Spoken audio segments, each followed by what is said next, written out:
Et la rondelle est libre. Hudson tire. Le retour. Et un autre tir.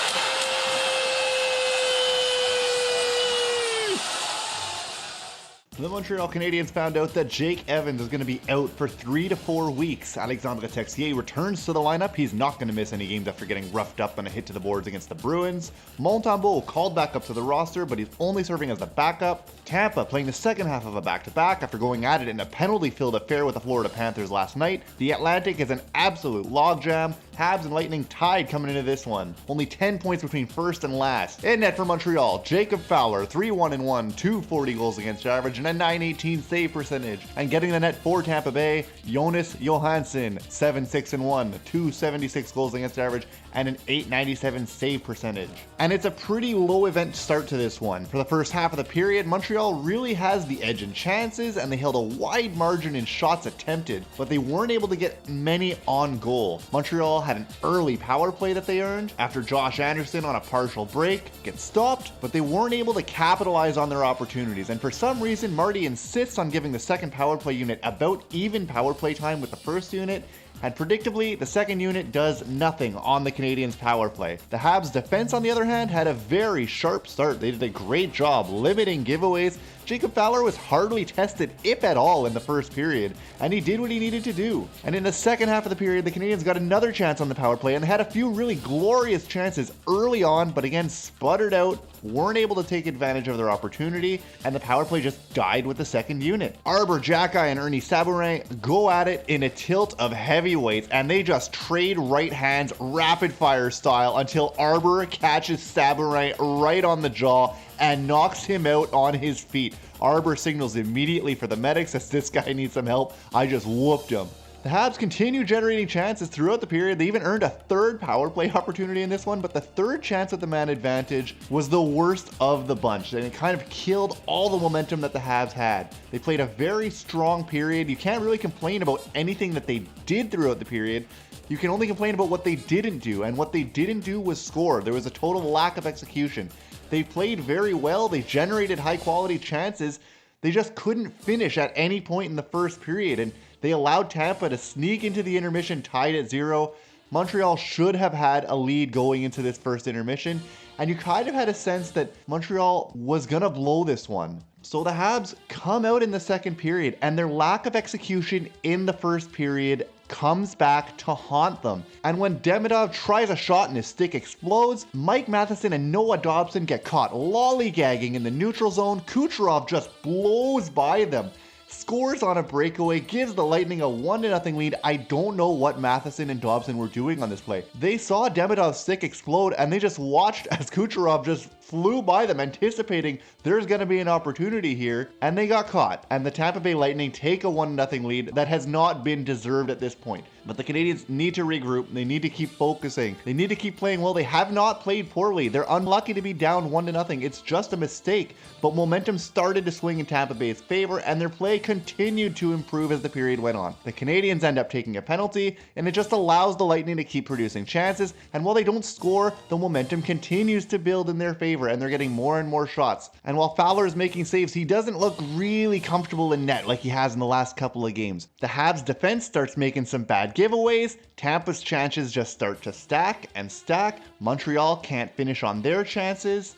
And then a crazy bounce off of a linesman ends up in an odd man rush for the Lightning. They miss the first chance, but Fowler is scrambling out of position. The puck comes out to Kucherov, and you know he's not going to miss. He puts it into the wide open net and doubles the Tampa Bay Lightning's lead. It's 2-0 for Tampa Bay. The Canadiens gave the Lightning another opportunity, and they took advantage of it. They ended up capitalizing on their chance to double their advantage on the Habs, and they've just been more opportunistic. And Tampa Bay even gives Montreal another chance to get right back into it. They take a penalty. Nikita Kucherov takes an undisciplined penalty for slashing on Alexandre Texier. Montreal has a fourth opportunity on the power play. But again, the power play does almost nothing. They don't even register a shot on goal on this one. And as the penalty expires, another really sloppy defensive play by the Canadiens. How do you not know that there's a guy coming out of the box? Fowler's tapping his stick on the ice. A 2-on-0. Fowler makes the save, but just a couple seconds later, the Canadiens give up another odd man rush. And this time it's Bjorkstrand who takes the initial shot. Fowler gives up the rebound, and Paul is right there to bury it into the net. 3-0 Tampa Bay. Montreal was playing so well, and then a couple of bad breaks really just kind of made them implode. Their defense became so lackadaisical and they lost all focus. Tampa Bay took advantage, they capitalized, they scored on their chances. Montreal goes into the intermission down 3-0. Again, Tampa capitalized on their chances when they got them, and the Canadiens did not. Tampa Bay, for sure, was very lucky in this one, but the second period has given the Canadiens fits all season long, and I really think it's the long changes. The Canadiens' defense, they just cannot handle those long line changes, and it's so frustrating. They're constantly being caught out of position, allowing offensive players from the opposition in behind them, and somehow Tampa Bay got better as the game went on and Montreal got worse. This shouldn't have been the case. Tampa Bay played yesterday against the Florida Panthers in a penalty-filled nightmare. Montreal's had 4 days rest. They should be the team with their legs under them. It's the 15th time this year that the Canadiens have allowed 3 goals in a period, and the slot chances in the second period were 9-1 in favor of Tampa. Just unacceptable by the Canadiens. So they come out in the third, and you just want to see them make it competitive. You don't want them to give up. You don't want this to turn into one of those blowouts. Marty shuffles the line. Texier moves up onto the first line. Budzik goes onto the third line. The second line, Slav actually rips one off the post early, and then he ends up setting up Demidov just a minute later. Really nice zone entry by Slavkovsky, pushes hard towards the net, gets driven behind the net, but heads up, throws the puck around behind him. Demidov is right there, taps it home. He makes it 3-1. Montreal, you have lots of time now. You have almost 19 minutes to score 2 more goals. This is exactly the kind of starts that the Canadiens needed. And it looked like they were about to get back on track, but the Lightning immediately responded with an ugly goal that was deflected past Fowler. And I get that it was deflected, but you'd really like to see Fowler make a save here. You'd hope his positioning would be a little bit better. So even if it was deflected, he's able to cover off the angle. Really unfortunate though. 4-1 Tampa. That 3-goal lead is restored. And you just get that sinking feeling that the Canadiens are going to quit at this point. But the second line played a tremendous period. They were so strong, and they really were the catalyst for the entire team. They kept pushing, they kept getting chances on net. Johansson had to make a couple of really sharp saves, a really nice glove on Kapanen especially, but finally, with about 10 minutes to go, Slavkovsky's the trailer on a 3-on-2 play. Kapanen sees him, throws it back to him on the rush, and Slav just puts his head down, takes the shot, and buries it. 4-2 for the Lightning. The Canadiens close the gap again to just 2 goals. They've still got almost 11 minutes to tie this one up,